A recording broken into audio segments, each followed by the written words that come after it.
جولة مشاورات جديدة لبحث فرص التهدئة العسكرية واستئناف مفاوضات السلام اليمنية.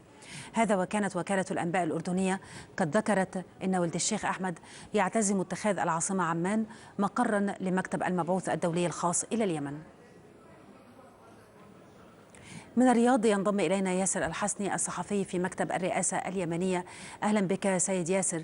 إذن يعود إسماعيل ولد الشيخ أحمد مجددا بعد فشل المحاولات السابقة في إقناع الحوثيين بتسليم ميناء الحديدة والاستجابة للشروط الأخرى. ماذا يحمل اليوم إسماعيل ولد الشيخ أحمد في الجولة الجديدة؟ تحية لك وتحية للمشاهدين الكرام. على ما يبدو أن إسماعيل ولد الشيخ يواجه صعوبة كبيرة في إقناع الميليشيا الانقلابية، خصوصا بعد طرحه للمبادرة الأخيرة التي تضمنت شقين. الشق الأول هو عسكري والشق اقتصادي. الشق العسكري تضمن تسليم ميليشيا الحوثي لميناء الحديدة للجنة عسكرية محايدة، وكذلك تشكيل لجنة اقتصادية لإدارة هذا الميناء اقتصاديا واستقبال المعونات والإغاثات ودخول الإيرادات أو تحويل الإيرادات ميناء الحديدة إلى البنك المركزي في عدن لكي تتسنى للحكومة الشرعية لتسليم رواتب الموظفين.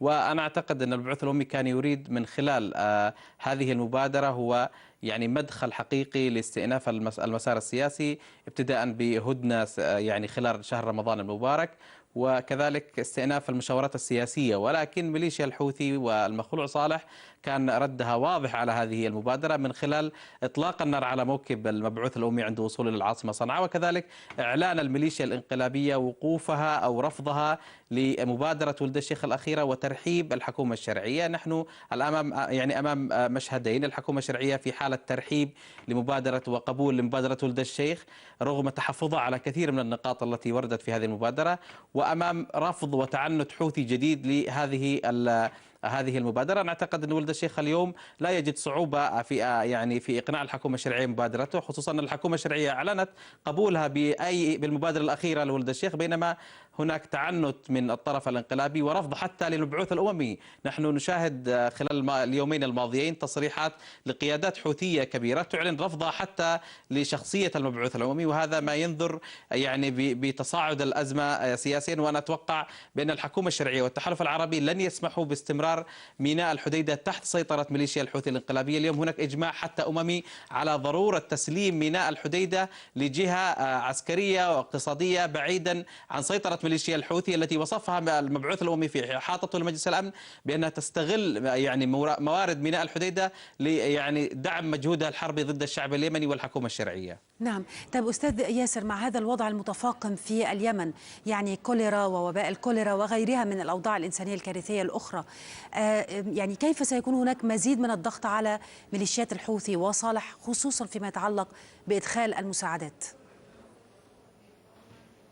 حقيقة الوضع الإنساني في الداخل اليمني كارثي، والحكومة الشرعية مدركة لهذا الوضع الإنساني، ولذلك قدمت تنازلات كبيرة وقبلت بالمبادرة الأممية في سبيل الخروج بحلول تقلل من المعاناة التي يعانيها الشعب اليمني. ولكن الطرف الانقلابي لا زال يتعنت في ظل صمت دولي عجيب. من المفترض أن يتم الضغط على هذه الميليشيا الانقلابية التي تتسبب بمعاناة كبيرة على الشعب اليمني، خصوصا مع شهر رمضان المبارك ودخول وباء الكوليرا الذي يجتاح المحافظات اليمنية. هناك اليوم 19 محافظة من أصل 22 لتجتاح هذا الوباء الكبير، يتزامن مع الوباء الكبير الحوثي الذي يمنع حتى وصول الأغذية لكثير من المناطق ويستخدمها ويأخذ هذه المساعدات التي تصل للمواطنين لأغراض ويستخدمها لأغراض عسكرية. وأنا أعتقد أن اليوم بات من الواجب على المنظمات الدولية والإنسانية والعالم الذي يقف مع الحكومة الشرعية أن يعلن ضغطه أو يعلن تأييده لخطوات جادة للتحالف العربي والحكومة الشرعية على الأقل لتحرير ميناء الحديدة من أجل إيصال المساعدات لأبناء الشعب اليمني. ميناء الحديدة هو الميناء الثاني في اليمن.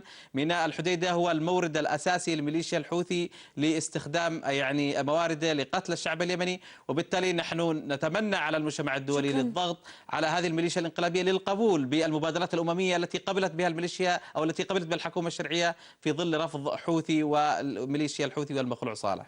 أشكرك جزيل الشكر من الرياض ياسر الحسني، الصحفي في مكتب الرئاسة اليمنية. شكرا جزيلا لك. شكرا.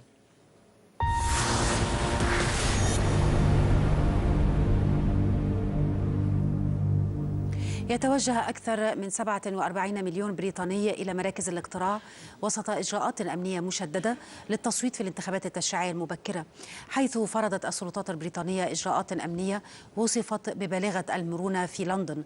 ومن شأن هذه